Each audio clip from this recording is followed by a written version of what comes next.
All right. Well, hey, welcome to the Frankincense podcast. I am Bobby. And I am Jared. And there's Jared. That was coming it. in hot. I am Jared. So, I thought that was enough. I thought it would resonate. So are we on video again? that's it. We are. This is going to be the second podcast video. So I haven't put up the first one yet. Okay. And probably if you're listening to this going, where's the first one? It hasn't gone up yet. Because, I have another job that I have to do. And I have 4 kids. And Oh my gosh. Yeah. hey, editing happens. So, but there will be 2 videos popping up here in the next week or so. And watch those and be able to listen to the podcast on here. But then you also be able to watch the video here soon on the Frankincense Podcast YouTube page. So just be watching for that if you follow us on Facebook. I bet some of our listeners. I bet some of our listeners probably can't even imagine what it's like to have 4 children. So, but it just takes probably up. Not. Probably not. No, but it just takes up every spare moment of every day and night. Yes. Especially when you have like a 5-month-old, so. Yeah. Oh yeah. So here we are on video, and awkward thing. I think I'm wearing the same shirt that I wore on video last week. So it's just going to look like we did these back to back anyway, even though they're a week apart. So that's how it works. That's a good way to go. I hope last week though, what a great conversation. Yeah. I hope people watch this because I feel like Ricky Bobby from Talladega Nights. I never know what to do with my hands. So yeah, well, shake and bake. But yeah, I mean, seriously, last week was great though. The conversation with Marcus Watson, and so if you haven't heard it, go back, listen to it. It's a great episode, and that video will be popping up too. You'll be able to see Marcus and Jared and I have that conversation. It was really great to listen to Mark's insight on, the whole capital issue and things like that. But now we're into a whole new season. We had Joe Biden's inauguration, which was really fantastic to watch. To hear some great speeches, to see kind of an idea of unity, all that stuff, which is strong. Granted, not everybody agrees, and that's okay. But at the same time, I think that when you heard the message, it was kind of like, look, it's time for us to keep moving forward. Let's get over what we've experienced in the sense of like the negativity and try to move forward. And hopefully we can. I don't know. We'll see what happens. But one of the greatest things that came out of this inauguration, besides of course an awesome poem, which I saw you share. Amanda Gardner. Yeah, I've already got a picture of her, a painting of her, and a quote from that poem on my bulletin board at school in my English classroom. So that's how much of a fan I was. So that poem blew me away, man. It was incredible. Yeah. Perfect for the moment, and I love just bringing a young person out. Like, she's established, but also 22 years old, and taking a chance on a young person to say, listen, like, if we're going to listen to young people, listen to this young person, literally. Yeah. Yeah, I mean, in her voice, I mean, like the power behind that poem and just the way she delivered it, it just felt so good. But even after that poem, gold was still coming out of that inauguration, and But before we go into our main conversation, let's talk about the Bernie memes, shall we? They're just everywhere. They're just everywhere.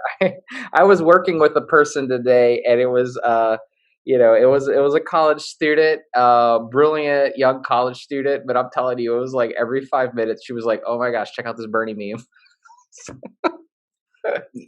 There are some golden ones out there, man, and people are just so creative and so smart and so quick. I mean, to just be able to like boom, boom, boom. I'm gonna go ahead and do some Photoshop work, and I'm gonna have Bernie sitting at the Hunger Games. For real. There's the one where he's sitting at the Hamilton, in between Hamilton and Thomas Jefferson, like it's like such creative. And then even one where he was actually the fly on Mike Pence's head, like they put like that was great. Yeah. Gosh, That so that many good opened ones. the door for me to make a follow-up joke. I said, "I've always thought he was pretty fly for a white guy," and I resisted the temptation to put that as a comment on, everybody who posted that one, and, I have to admit, I am not immune to fake news and being duped. The first Bernie meme I saw was Bernie sitting with the cast of Schitt's Creek, with Alexis and David and, you know you know what I mean? And Nice. and when I saw that, Yeah. my first thought was, "When did this happen? I missed this episode." And then I felt pretty dumb because I'm like, "Oh, those are the gloves he was wearing at inauguration." So I was like, "Oh, I That's get it now." yeah, So yeah, that was fantastic. Did you also see that the person who made the gloves has like been bombarded with people asking her to make gloves with them? oh man, It's incredible to me. I think it's just yeah, awesome. she's But gonna have to hire, or he or she's gonna have to hire staff. So Um, but anyway, I got to tell you a little yeah. connection to me. I don't know if anyone cares but me, but I guess so. Listen, love Lady Gaga, always have. And Hmm. Lady Gaga sings the national anthem, but she actually showed up before she came out. In the big red dress and everything. She was wearing like a white coat, and a friend of mine from Tunisia has informed me that that coat was designed by a Tunisian designer, and I don't know why anyone else would care about that, but I like that. That's pretty. That's pretty awesome. We'll take that. Yeah, But anyway, so that was that. Those are the fun things that we were able to kind of yeah, experience this past day or so. But even in that, even when we hear about unity, even when we saw, kind of the Capitol riot was over and now yeah, things have been cleaned up, and even at the inauguration, they're expecting stuff to happen and nothing happened. Thank God. yeah. But even that, this last Sunday, or even the Sunday before, actually the Saturday before Sunday, um, I got some notification in my messenger from a friend of mine, Okay.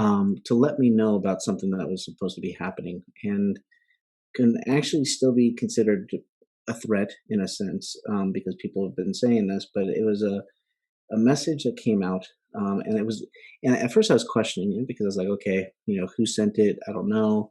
But then I Hmm. saw a bunch of other people talking about it, even in youth pastor groups that they were hearing from their bishops and things Yeah, like that.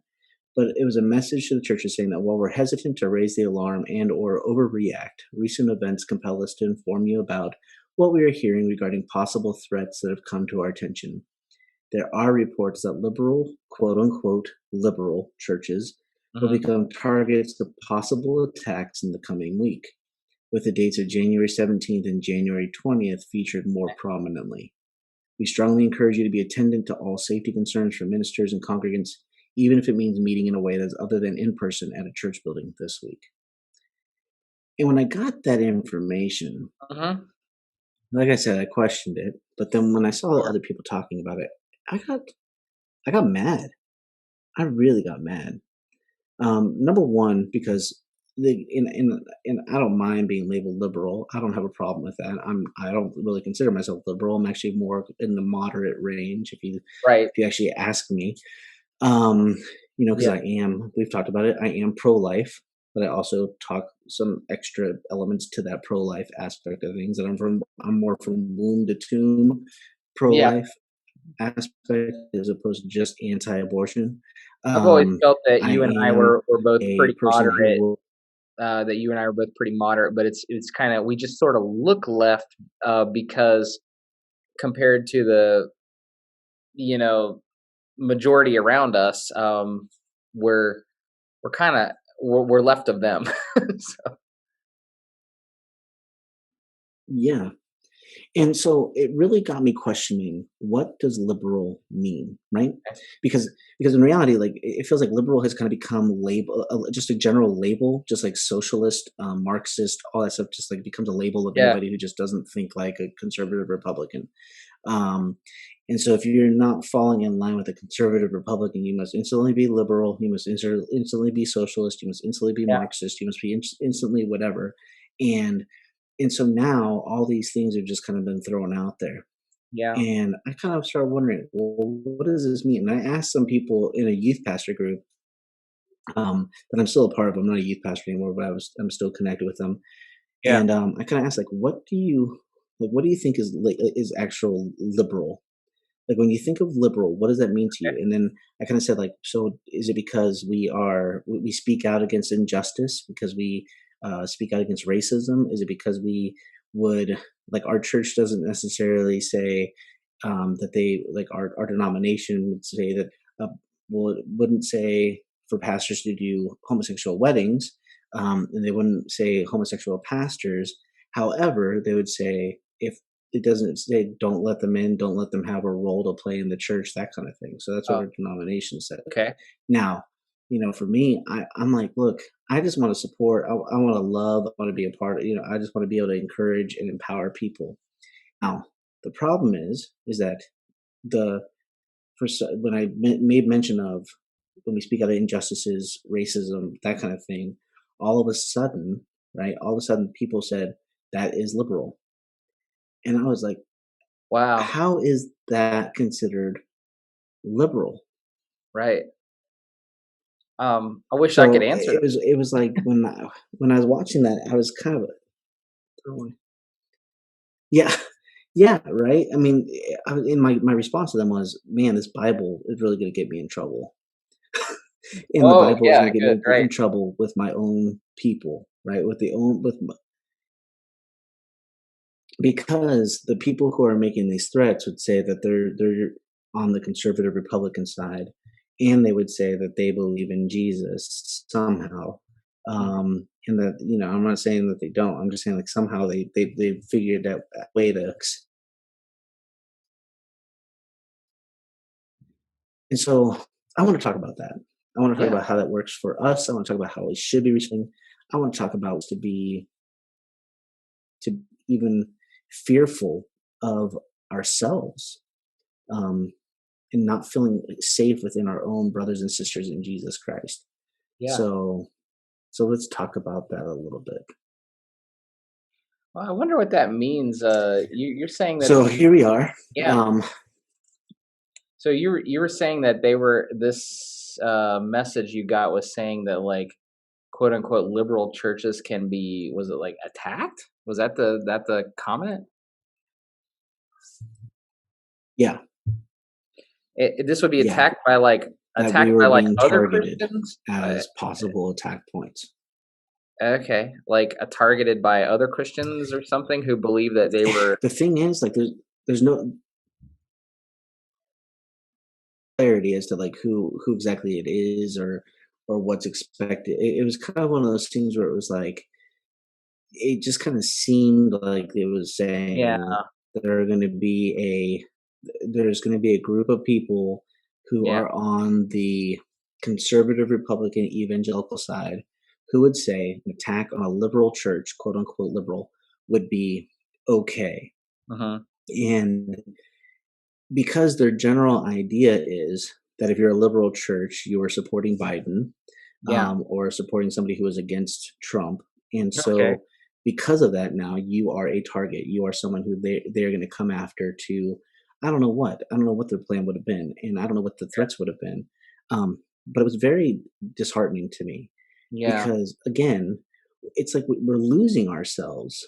The church itself is like, it's like we're losing ourselves when we are forgetting our main facet, right? Is Jesus Christ is our Lord and Savior. And that's what it takes to believe. That's what it takes to be a part of that whole thing, right? You believe Savior. You believe that He came as God's one and only Son. He was a part of the Trinity. He is God in the flesh, and there's a Holy Spirit. There's God, and the church is the bride, and it's like, when you look at it all and you say, okay, this is what it all means, that He died on the cross for our sins. He came back again to reconcile a relationship with God. Like, that was, this is what it's all about.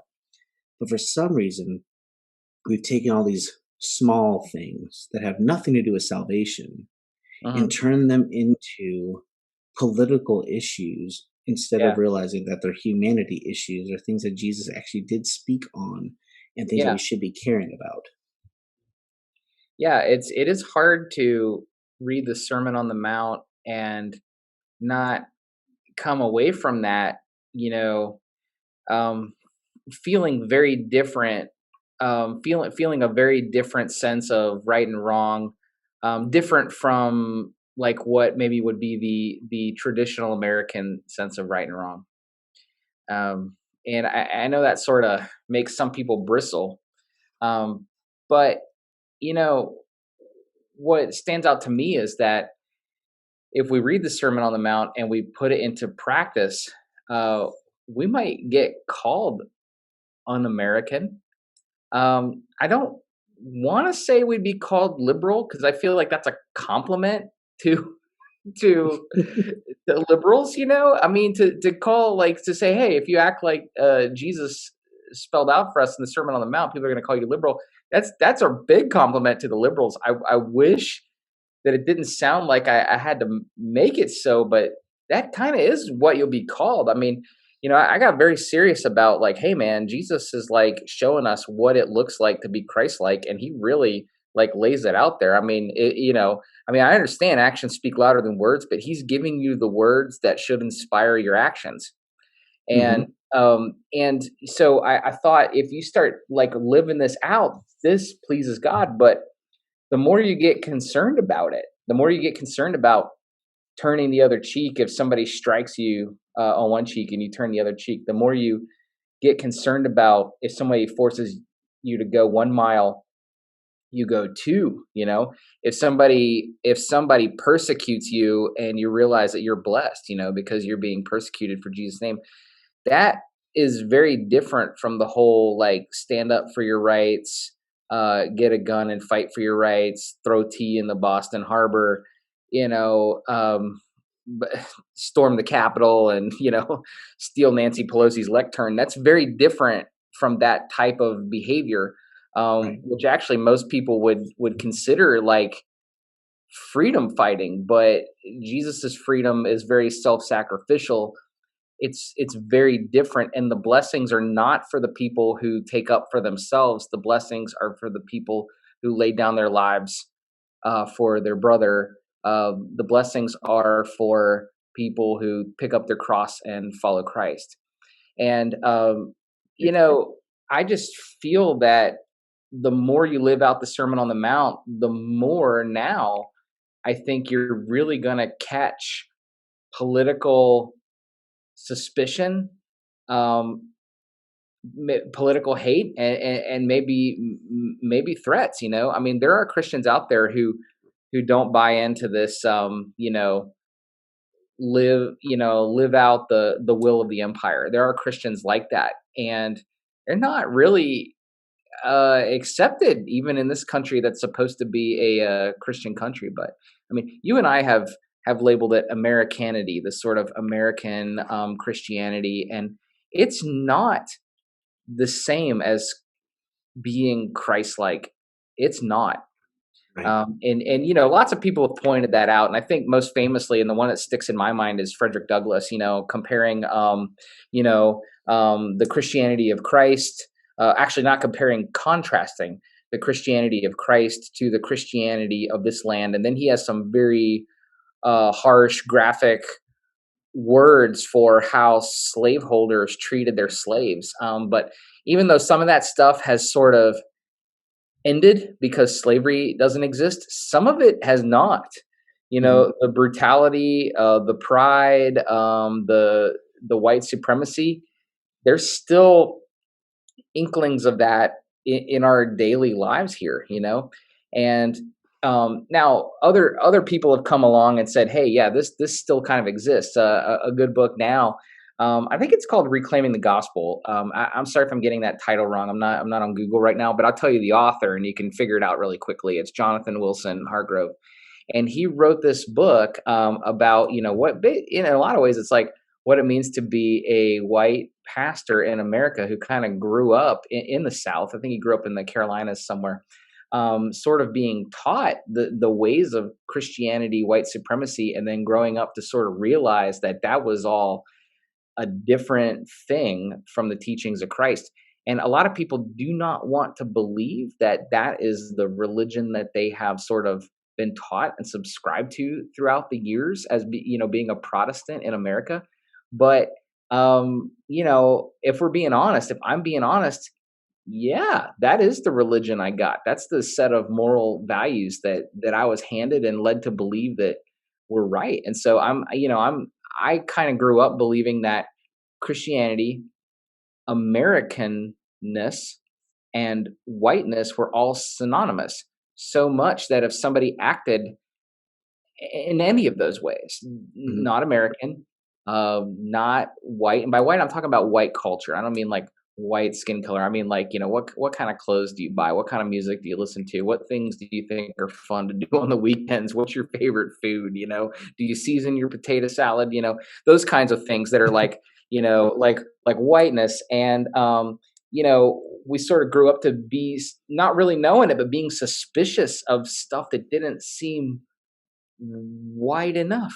Like music, like clothes, like just cultural things, just really innocent cultural things. And to Right. think that, like, oh, well, when you really are a Christian, you won't dress like, and I'm just saying this because this is the reference that we had when I was growing up. Was, you won't dress like the Fresh Prince and Jazz from, Fresh Prince of Bel Air. And by Jazz, I mean DJ Jazzy Jeff, who played the character Jazz on Fresh Prince. And like, we thought like you're not gonna be like that. You're gonna dress like a, I didn't know it at the time, but you're gonna dress like a white person. And we've sort of amalgamated all of those things. And it's hard for some people to sort of dissect those. But it's like truly all of that is irrelevant to the teachings of Christ, and in Jesus's standards, it's when someone strikes you on the cheek,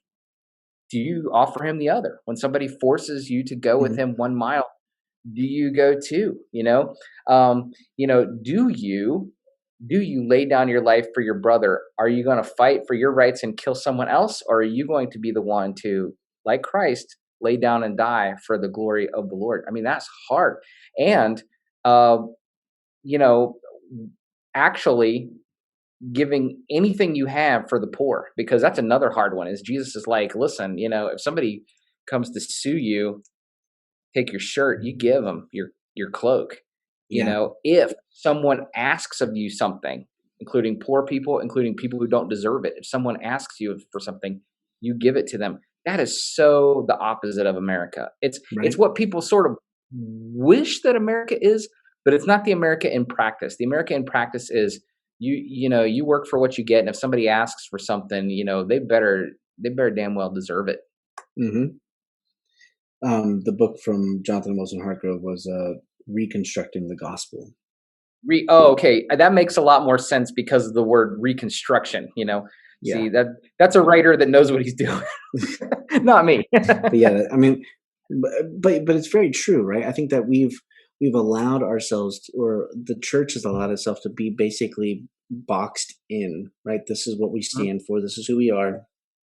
And I actually preached on this last Sunday. Is that we've allowed ourselves to say God needs to fit in here, and if he Yeah. doesn't, I feel like I'm voguing right now, but I'm not. But he fits in Yeah. this, box, and when he fits in this box, if he even tries to get out of this box, then it must not be God, right? Because it doesn't fit with what we Uh, want. yeah. So now all of a Sure. sudden, this God is not, this God isn't me anymore. Like, and we've allowed to say God must fit what I believe, and if he doesn't fit what I believe, then he must be from Satan.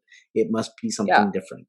And and this is what happened with the Pharisees and the Sadducees, and all the other Yeah. religious leaders, is that they watched Jesus turn everything upside down on them, and they were like, wait a second, this isn't God. If it was God, he would condemn Yeah. these people who were caught in adultery. He would Right. never go near, and if it was God, then he would never allow for these guys to be disciples. And if it was God, he would never eat dinner with Zacchaeus. If it was God, and like they say, if, and they don't even say like, wow, if this is God, then all Yeah. is doing this, right? Like they don't, like it's like they don't want to accept the freedom. They don't want to Yeah. accept the release. They want everything to be tight and constrained. And then when that Yeah. does challenge their idea and their thinking about the gospel or about God, And even now today, if it challenged what they're thinking is about the gospel, all of a Yeah. sudden it's liberal, it's anti-God, no, it's anti-you. That's the problem. It's anti-you. Mm, And yeah. you have allowed yourself to become God, and you've allowed yourself to define God by your standards instead of Right. allowing his standards and challenge you to become your like who he wants you to be with his standards, but you want him to fit your standards. And so Yeah. because of that, you've now said you must be liberal if you do A, B, C, or D. And and we've allowed for politics again to hijack Jesus. Mm, Jesus has been hijacked by our political leaning. So yeah. so if you're saying, and Jesus would say this, Jesus would say, like what you just said, feed the hungry, take care of the poor. He would say, he would say, sit with the prisoner. But what is interesting, and I actually just heard about this recently, is that with the outgoing president, with Trump and the President Trump, or former President Trump, when he was getting ready to exit out of the position, he expedited federal executions of several Oh, people. yeah. No, it was actually, He pushed over 100, I believe. It was over 100 executions in just, like, the last few days. over 100. See, I only like that's where I'm off. I only heard like five, but if it's over 100, that's crazy. Oh, no, But it's a t I maybe that could be, like, long term, but I will show oh, no, I'm sorry. I think it was over oh, no, the opposite. It was over 100 pardons. So you're right yeah, about that. yeah. Hey, He everybody. I'm sorry for that mistake. Let me retract that entire comment. So what I read was over 100 pardons, and you're probably right about the 5 executions, but holy cow, that's still way too many. Well, it actually went against what has kind of been recognized as something like a normal thing that we just don't do. Like when it's kind of the Senate is in recess and kind of like this whole process is going on. Like our country is actually kind of like said it's like an unspoken rule in the sense of where we're not going to do any executions during this time. Yeah. Um, but in reality, though, federal executions have actually been taken away for Mhm. quite some time. And Trump said, no, my last few days or 45 days or 40 days of my presidency, I'm going to expedite these federal executions. Um, it was like, I think it was like three or four African American men and like one white woman. And there were a lot of other issues and like backstories, which if you want to look at them, Google it. But it's horrendous. Like these people have backstories that people were fighting to just keep them alive. And they were pleading for one gentleman who became a follower of Christ in prison and was exemplary. What reports were saying, from what religious leaders were saying to the president and to his staff, saying he's a good man now, like he doesn't deserve this. He was 18 years old when he committed this crime. He was, Yeah. you know, and and they still executed him. Wow. The woman who was executed, did a horrendous crime, horrendous.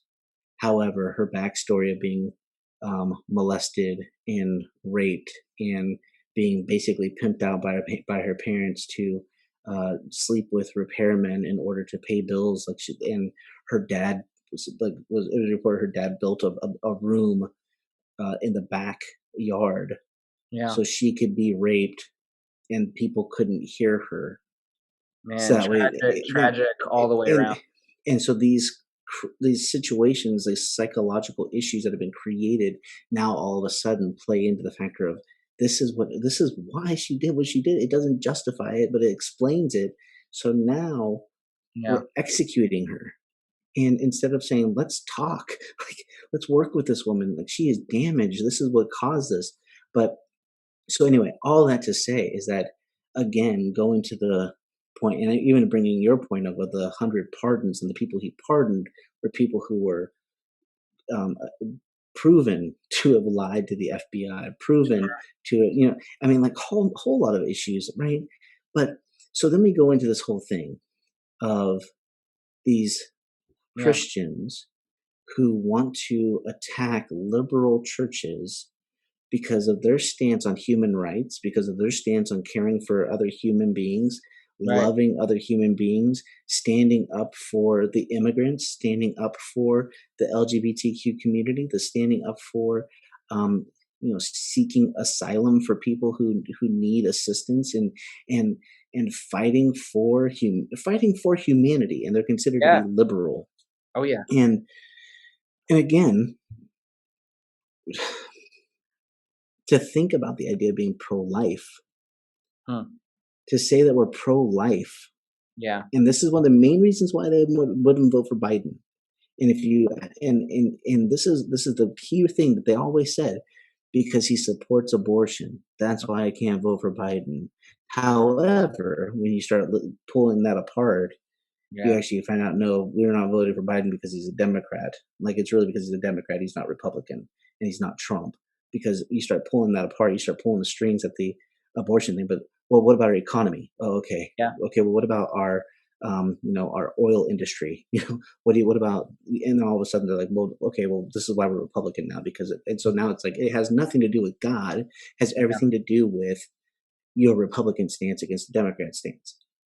And if you want to claim pro-life, but you're not going to help fight to save lives who are about to be executed Yeah. in the final days, and you're going to still sit back and want this person to be in charge, right? Like, and again, like, this is where I just don't understand. Yeah. I'm and why they would say, okay, well, you know what? We It's like they wanted to stay silent Yeah. on the attacks on the Capitol. They wanted to stay silent Right. on the attacks on other churches. They're not even going to say anything about that, but they're Yeah. going to attack everything else. And it's like there's a dangerous silence that's occurring in the people who would say that they would support Republican motives, or even say that they support Trump, and they claim to follow Jesus. Yeah. I mean, you're right. And I, I guess what I don't like is if you get out of step with what your party is saying is the whole bill of goods, the whole bag of, these issues are Democrat, these issues are Republican, or these issues are left, these issues are right. Some people have the ability to take any issue and make it one or the other, you know? And what's Mhm. crazy is if you get out of step with that, then it's like you don't belong in this tribe anymore. But it just kind of shows that your values are determined by your political party, not necessarily by the teachings of the person that, you claim to be your master. Well, wouldn't you? I mean, I guess you can look at Mike Pence as a prime Mhm. example of that. Mike Okay. Pence, I mean, for all is it Yeah. intents and purposes? I don't know. I want to say it right, but I'm also feel like Joey from Friends, supposedly. But no, but like, but Supposedly intensive purposes. Is that what we were saying? is Okay. it, yeah, okay, there you go. So, but in It's all, intense. It's yeah. intense. Like, if you want me to get English teacher on you, it's intents and purposes, but that So I matters said, not. but so I said that right. Intents and purposes. I did say that right. A hundred But percent anyway, right, Bobby. We shouldn't even doubt you. we, so anyway, with in all intents and purposes, like you see Mike Pence, am a Christian, and that was one of the main Yeah, reasons people were so excited about having Mike Pence. He's a believer. He's yeah. going to stand up for the rights. He's going to stand up for this, blah blah blah. And Well, then, even like conversion therapy, some people were really excited about. So, Mhm. which disclaimer, that does not work. Just want to say the Yeah, conversion therapy is abusive to a person's mind. Anyway, go ahead. yeah, we might talk about that another time. But the reality of it is was that he was a man that people touted as being, he is our believer, and he's going to be in position. Awesome, praise God. And then when all things went south for Trump, and Mike Pence was like, Hmm. okay, look, I'm done. Like, Yeah, I can't support this anymore. Like, I'm yeah, everything like, it look, there was no cheating. There's no, like, He obviously, kind it's of very stood by on some shady constitutional challenges over the last 4 years. This one right here, this was a bridge too far for Mike Pence. He was like, yeah, okay, this is obvious, yeah. Now I'm Well, cynical. I'm like, he finally, quote unquote, this would be Trump's word, not mine, betrayed Donald Trump. But I'm cynical because I believe that Mike Pence has hopes of continuing a political career, and well, he doesn't want to be seen as flat out rejecting the Constitution. So yeah, and that very well may be, but yeah, but I also feel like, again, let's say that he says, "Look, I have no intention to run for president," right, and because he hasn't really said that he wants to. People assume that, and it's understandable.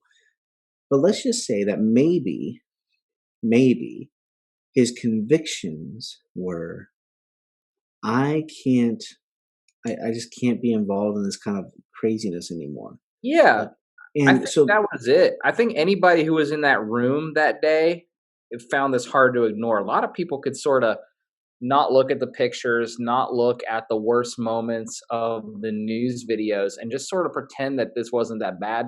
Mitch McConnell and Mike Pence, they were there. They know it was bad. They know they were scared. yeah, but to hear people say that because Mike Pence didn't go with Trump and Hmm. he didn't accept what Trump was trying to get them to do, he didn't want, and Right, instantly he's a traitor. Instantly he is not for the people. right, He's not Republican. He's right. not, And but actually, is his faith to be doubted now because he didn't have faith in Trump? right. Right. I mean, like, and so it's like, again, if we were to slow down, if the people who are saying that they felt like that they follow Trump or that they voted for Trump, and that if they would slow down and say, now, where does your loyalty really lie? Right? Yeah.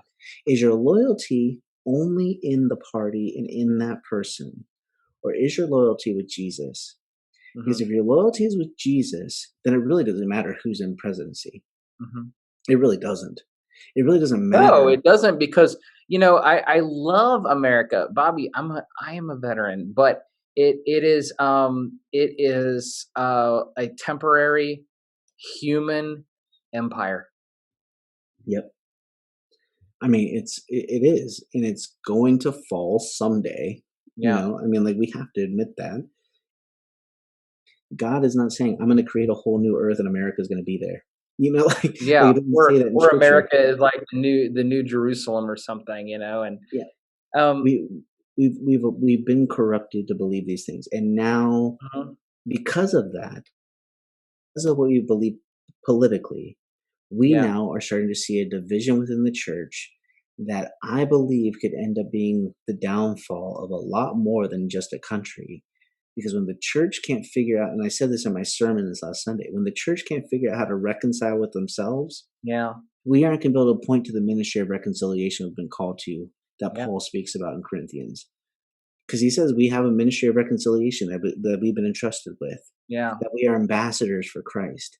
And if we can't do that well, because we haven't figured out how to reconcile with each other as a church, then we yeah, aren't going to be able to point people to Christ. We aren't going to be able to point to people about their reconciliation because people are going to say, you yeah. can't reconcile with each other.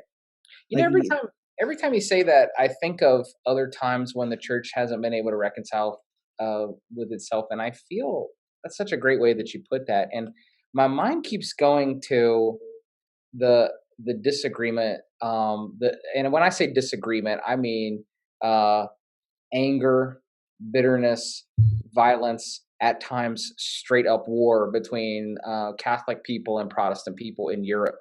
mhm. And there's still areas of Europe. One that's popping it. I'm sorry. I might be referring to Ireland as part of Europe. Sorry, Ireland. I know you're an island by yourself. You're wonderful, but there. But the whole like the wall there, both physically and metaphorically between like Catholic and Protestant is still a pretty big deal there. I have a Mhm. friend that went to work as a missionary, and his whole missionary thing was to lead a youth group in Northern Ireland, in Belfast. that was a youth group that intermingled Catholics and Protestants. This was like a radical thing, and we're Wow. talking like this was in like the year 2012. I mean, it's not that long ago, right? Yeah. And when I look, and of course, if you go back to like the 80s and stuff, I mean, you had full on terrorist acts between Christians. And apparently we haven't been able to learn from that. And the United States of America hasn't been able to look back at that and learn about that and look at the similarities between, our sort of white supremacist, sort of quote unquote Christian groups, showing up to the Capitol insurrection, blaring Christian music, carrying a Christian flag. We can't see the similarity between that and something like, the Irish Republican Army, like bombing people in the 80s, and it's a it was a you know what I guess what I'm thinking is, these are Christians killing Christians, I guess, for I don't know what they believe was the glory of the Lord. But what it amounted to was like the sort of similar religious violence that we see in various ways all over the world, and you can label different groups, and Sunni and Mhm. Shiites, and you could look at that and go, oh, like we're not like that, but we're we're we're acting like that. I don't want to say we're becoming like that. We are straight up acting like that now. We are being like that, and what does this do except tell the world, send the world a message of maybe Christ doesn't matter. That's the message we send, that Christ doesn't matter and that religion is just a source of violence and hatred. Mhm. And that's not the message And that's not the message that I want to send, but that is truly the opposite message of Christ. yeah, and it may send the message of violence and hatred, Mhm. but it also sends a message um, that Jesus is really only for power. Like religion is only for power. Yeah. Like it really supports that narrative Yeah. that the only reason why religion is around, the only reason why Christianity is used, it's because people want to Yeah. manipulate it and use it for power. And Yeah. that is never the message of Christ. That is Never. never the message we're supposed to carry. That is never the desire of his ministry.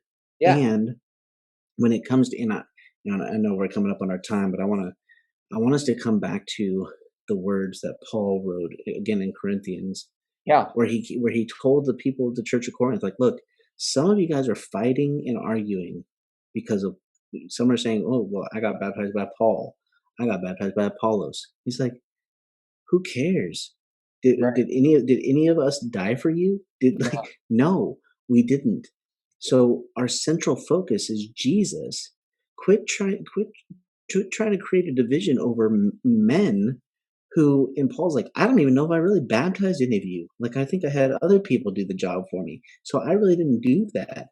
Apollos is a great speaker, and he may have done that, but there's no reason to argue. There's no reason to separate. Why are you like, no man is the reason why you're here. Jesus is, and we've created this like humanity. The church is still living in this battle, but except between religious leaders, what we've decided to do is put our political leaders in place. If you are, for people to be saying like, well, did you vote for Biden? Did you vote for Trump? Paul or Apollos, right? Did you? Right. Which one of these Tribalism. are you with? And if you're not for, yes. And if you're not for Apollos, well, then you must not be for Jesus, because Apollos is the man. I mean, he's a great speaker and he has great charisma. And then you have, well, and then there's Paul. Well, Paul, I mean, he's just a guy, like, and whatever. But it's like, and no, like, they didn't die for us. Why are we creating separation over men who did not die for us? And obviously, it's very clear that Yeah. the one man that a lot of people put a trust into, who said that he was going to do a lot of things for them, he's disappeared. I mean, like, he left, he went to Florida, but Mhm. like, I'm hearing that some of the people, like from the Proud Boys, who got arrested for the Capitol insurrection, that they were expecting him to pay their bills, pay their pay their debt, Oh pay my their goodness. Could you bail. imagine you've got to face legal consequences because of January 6th, and then the dude you did it for, your boy, the man, is at Mar-a-Lago like chilling right now. Yeah. I mean, again, it's like I'm not I'm like when I speak like this, like I'm not disparaging the people who voted for him. I'm just trying to bring some light to think about what you've given yourself to. You've Yeah. given yourself to a man who honestly doesn't care. Like he may have some idea of I'm not going to say he doesn't completely care about America. I Yeah. question a lot of his motives, but Yeah, I also believe I that think he cares he had I think his he own cares about the thinking. America that 70 million other people care about, which is this sort of, idea of like, Uncle Sam, America has always done its best. If we've done something wrong, it was with good intentions, and just ignoring the times when we left people out of the American dream. We would like to Mhm, believe. I think he believes in the America. I do believe that he um, I do believe that he likes that America. I don't know that that's the real America, the real story of America. The real story of America is more complicated than that, but I think that he believes in an America simplified that a lot of people would like to have, would like that to be their reality. And somehow, if Trump could win, that reality wins too. yeah, yeah, true. I mean, it's a battle that I think we're gonna be facing for a while, and until we can figure out how to just say, "You know what? It is what it is. Our man didn't win." And then the other people can say, "Yeah, our man won, but then ultimately, our God is in charge, and we are a part of that family together. We're a part of Yeah, America together. We're a part of this world together, and we have a bigger thing to be worrying about in spreading the good news of Jesus than worrying about whether or yeah, not or whether or not our person's in the White House, in the Oval Office. We shouldn't. yeah, It's like we've allowed yeah, that to be the epitome of our gospel, yeah. and the Oval Office is not the gospel. The kingdom of God is, and so Right. I want to be clear. You and I are not sitting here saying, "Listen, guys, it's a different world now. God's will is going to be done because Joe Biden is in the White House." Like that's not it. Like we do not believe that. We didn't believe that about Barack Obama. We didn't believe that about George W. Bush. And we just know that this is a human empire. We're doing the best that we can. The kingdom of God is a totally other different thing. And Donald Trump can be part of that, and Joe Biden can be part of that. But they're not the leaders. They're not leaders in that kingdom, though. And so two people I follow on Twitter, love them, are Beatrice King mhm, and Martin Luther King the third, and they are both children of Martin Luther King Jr. And I'm not saying that the child of someone has any kind of particular wisdom necessarily. Sometimes great people have children who are, idiots. These two folks, though, in their own way, have really just emerged as like these sort of, I don't want to say sort of, they have emerged as just voices of reason, voices of Christianity, voices of, just sound political advice and equality. And but I just love to hear them speak everything Beatrice King says, and her Twitter handle is ba king, like be a king, and it is everything she says is gold. But I remember as soon as Biden was sworn in, I think it was yesterday, Martin Luther King the third, would be her brother, Beatrice's brother, said, I'm excited for the Biden presidency, but I will join you in holding him accountable. I'm paraphrasing, but he actually said the words holding him accountable. And that's where I am with that. That's where I am. It's not like, listen, this is our guy. We got to fight for him no matter what. It's like, no, we put him in office. He's working for us. Kamala Harris is working for us. All those Congress people are working for us. In the very worldly sense, they're working for us. I will make no mistake thinking that they are going to lead this nation to a golden age of Christianity. which is I think what many people felt like Donald Trump was going to do. Hmm. Yeah, but I love the idea though. It's like we hold like, look, he's there, Yeah.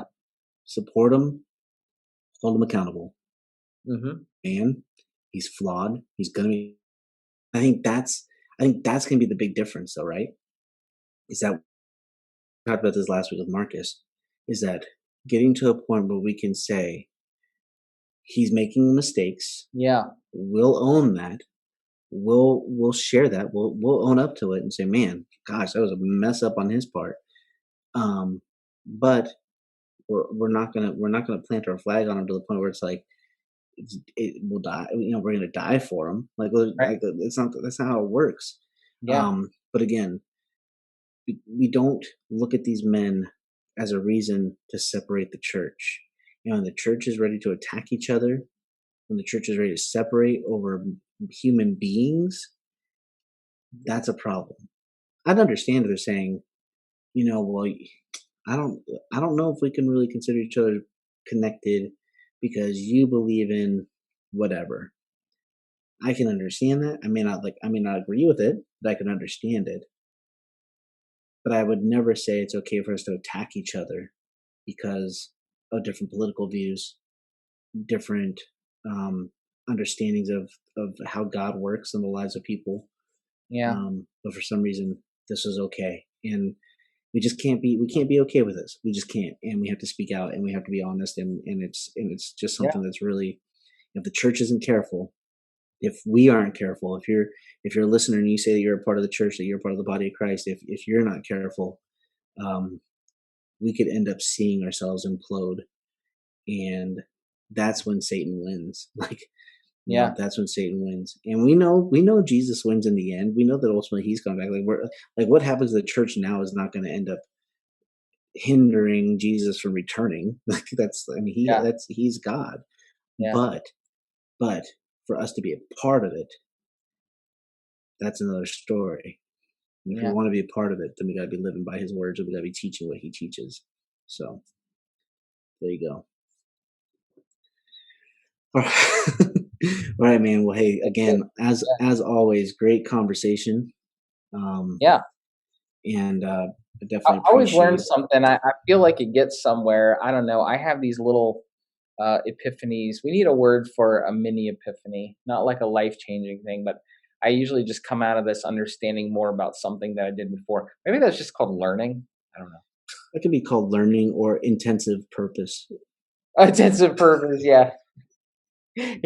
Supposedly, that's what Supposedly, it's called. So, it's supposedly an intensive purpose. right. It's a moot point. But Oh, now we're getting into Seinfeld, I think, right? no, Mute point. I think that's well, I think that's still a Friends reference. I think Joey says it's a moot point. Oh, is What? that in Friends? Okay. I think so. See, Or this is proof that I remember things that did not happen because I'm remembering George and Jerry talking about this, but see, that's probably all in my mind. So I mean, I could be wrong too. I mean, I think it's Friends. I never watched Seinfeld, so I'm assuming that yeah, could be it. But what I remember or from Seinfeld is the moops, the did you moops. ever watch? Did you ever watch Community? Oh, I love it. Watched You it all the way through 3 times. when he says it's an ultimatum. It's an To ultimatum. what? It's either you give me the whole. It's either you give me the whole tomato or it's not or nothing. That's how it Oh works. man, I'm glad you mentioned community because you know how like Facebook shares your memories. Yeah. It shared a memory from me from like 4 years ago. I guess this would have been right after the Trump inauguration. So I guess I'm going to like expose my political leanings. But I posted a meme of Abed, like parallel universe Abed, saying, "This is the darkest timeline." Oh well, there you go. That's how we. That's how you've uncovered where your political leaning was on that one. But Yeah, if no one knew before, but I yeah, still say, listen, I still say I'm moderate. If I move to California, people would say, and I mean like downtown California, not like in the country or something. If I moved to California, people would say, "Man, you're kind of conservative." but Yeah. here in West Yeah. Virginia, I'm considered, kind of liberal, and that's because like people are right of me here in West Virginia, you know. Yeah. But I actually will tell you the truth. I want to just defend myself for a minute. Grew up in a conservative household, and when my dad talks, I agree with him on a lot of things. My dad's very conservative, very Republican, and I agree with him on a lot of things. And I have a friend, his daughter's in the same dance company that my children are in, and we talk, and he's very conservative and loves guns, everything typical, everything conservative. Works at a church, and he said, and he and I, when we talk, we always have a lot in common because he's not all ate up with Trumpism, Hmm. and I have a lot in common with conservatives who aren't all ate up with Trump. And on the day of the insurrection, this guy actually posted the following comment as the insurrection was happening. He said, this is the effects of idolatry on full display. Hmm. I shared Mm. that comment. I was like, that's exactly a good way to put this is worship of a man. Yep. Yep. All right. Well, hey, man. Again, I mean, such a great conversation, and I'm glad that again, I'm thankful for having this opportunity to just kind of bounce this off of somebody else because, I think that I wrestle with it a lot, and I wrestled with this, and my wife and I Yeah, we were talking about it, and it just it was it's disheartening. That's the best way to it say it. But mhm, I believe we can make it. I believe the church has great potential still. I mean, like we are the body yeah, of Christ, and I believe we have the potential to change the world and to shine light into darkness. But we have to be willing to swallow our pride and work together and see that we are part of the same makeup and the same process. So, I tell you, I have a fantasy that we could just get a letter from Jesus. You know how in the book of Revelation, when Jesus speaks to John the Revelator, and he basically has letters to the different churches. I wish we mhm. could get a letter from Jesus to the church in America. Yeah, yeah. Although sometimes I think that when he wrote to the Church of Ephesus and he said, "You forgot your first love," I think that Yeah, I think there's potential there. But hey, yep. with that, I think that's very true. I think that I get a letter, but I think that you know we have a lot to learn. We have a lot to listen to, and we have a lot to grow with. So yeah. anyway, well, hey, again, if you are listening to this on the podcast, you're not watching the video, and you were listening to this. Hey, thank you for listening. And if you like what you're hearing, if you enjoy this podcast, please take time to like us. Leave a star rating, whatever you got to do, wherever you listen to it. Leave a comment. Let us know you're listening, and let us know what you enjoy. If you're watching this on YouTube, thank you for watching. Like this, subscribe to it, share it, because we would love to have more people involved in the conversation. And we know people don't agree with everything we say, and that's okay. Because in this place, we want people to listen. We want to hear other people, and if you don't agree, share that, and we can discuss that. I mean, we'd love to discuss that because also know we're human beings. We're Yeah. not going to get this all right, and we're willing to hear other sides and other opinions. So, thank you for listening. Thank you for being a part of this. This is the Frankincense podcast. I am Bobby, I'm Jared. and we are glad you came to join us in this time. And I guess we'll catch you next week when we jump on again. Bye.